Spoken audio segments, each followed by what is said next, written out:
ये जो ब्रह्मांड है हमारा, यह दो चीजों से मिलकर बना है, एक पदार्थ और ऊर्जा। यही दो चीजों से, पदार्थ और ऊर्जा से मिलकर मेरा ब्रह्मांड बना है।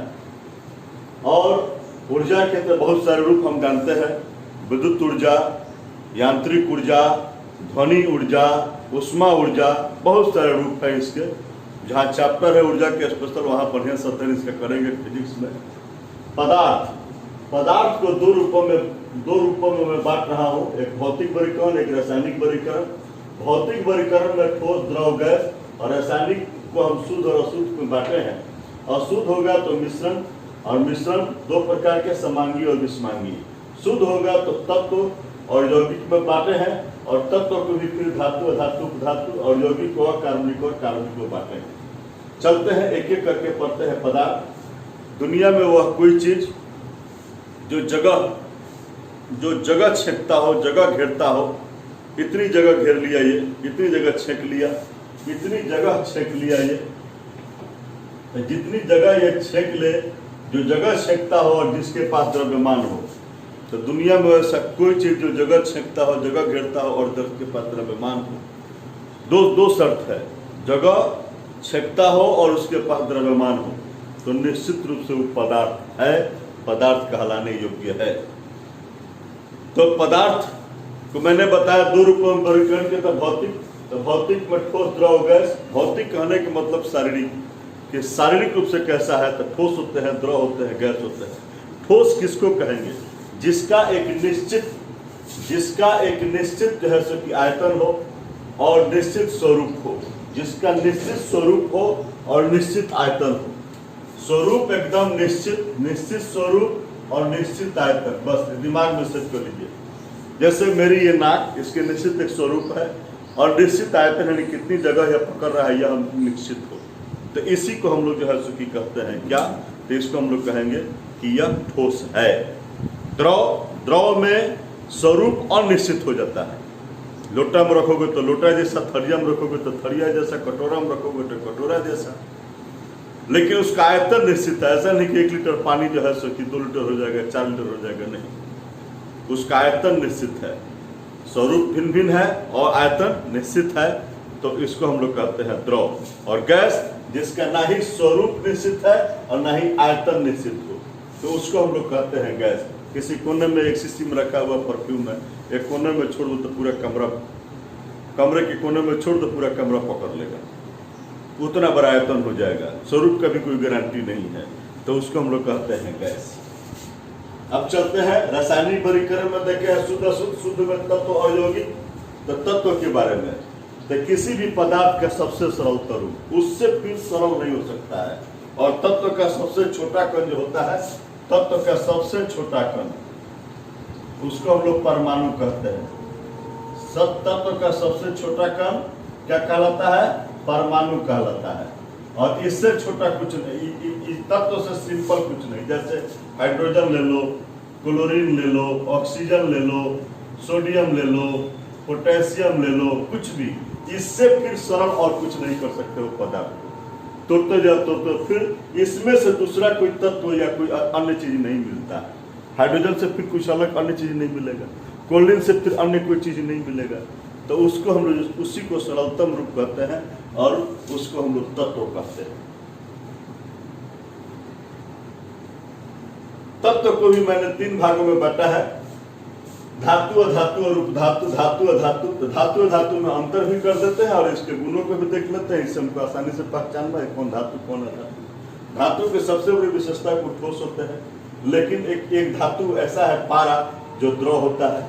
गैस, ये अधातु तीनों रूप में होते हैं, गैस, द्रव और ठोस।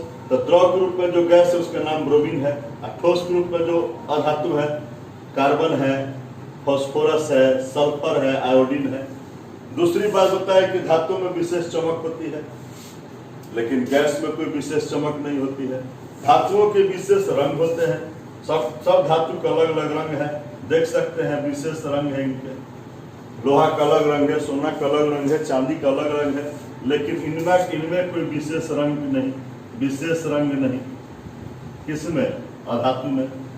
धातु जो है कठोर होते हैं, लेकिन धातुओं में सोडियम और पोटेशियम इतने सॉफ्ट मुलायम होते हैं जिनको हम चाकू से काट सकते हैं, लेकिन इसमें जो है सो कि ये प्रायः मुलायम होते हैं, अधातु प्रायः मुलायम होते हैं।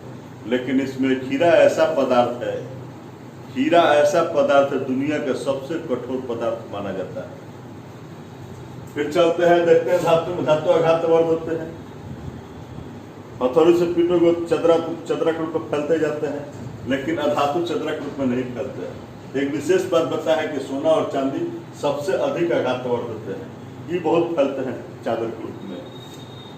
धातु तन्य होते हैं लेकिन अधातु तन्य नहीं होते हैं। तन्य का मतलब कि खींचेंगे तो तार बनते चला जाएगा। इसमें सोना सबसे अधिक तन्य होता है, इसका 1 ग्राम लोगे तो 2 किलोमीटर तार बन जाएगा आराम से, इतना अधिक तन्य होता है। धातु विद्युत ऊष्मा का सुचालक होता है, लेकिन अधातु विद्युत ऊष्मा का सुचालक नहीं होता है। लेकिन अधातु में एक अपवाद है, ग्रेफाइट।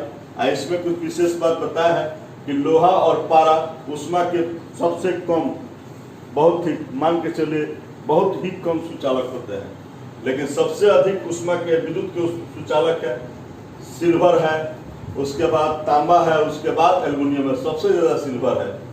देखते हैं धातु का घनत्व उच्च होता है लेकिन अधातु का घनत्व निम्न होता है। धातु का गलनांक उच्च होता है, क्वथनांक उच्च होता है, लेकिन अधातु का गलनांक और क्वथनांक बहुत कम होता है। एक ऐसा धातु है टंगस्टन, जिसका तो समझिए गलनांक होता है 34 से 10 डिग्री सेंटीग्रेड। इसीलिए इसका फिलामेंट के रूप में हम लोग यूज करते हैं। लोग पूछता है क्या करते हैं टंगस्टन का। धातु ध्वनिक होता है, यानी पीटने पर टन टन की आवाज करता है, धातु ध्वनिक होता है, लेकिन अधातु ध्वनिक नहीं होता है। तो इन दोनों में हम अंतर भी जान गए और दोनों के बारे में जान भी गए, धातु और अधातु के बारे में। अब हम लोग एक उपधातु है, तो उपधातु उसको कहते हैं जिसमें धातु और धातु दोनों के गुण समाहित हों, उनको उपधातु कहते हैं। जैसे मेरे पास है जो है सो कि जर्मेनियम है, ठीक है ना, सिलिकन है, जर्मेनियम है, आर्सेनिक है, ठीक है ना, ये लोग हैं मेरे पास, और एंटीमनी है, टेलोरियम है, ये लोग मेरे पास हैं। हमने देखा जो है सो कि धातु अधातु उपधातु को देख लिया, तत्व के बारे में जान गए। चलते हैं यौगिक और मिश्रण के बारे में जानते हैं।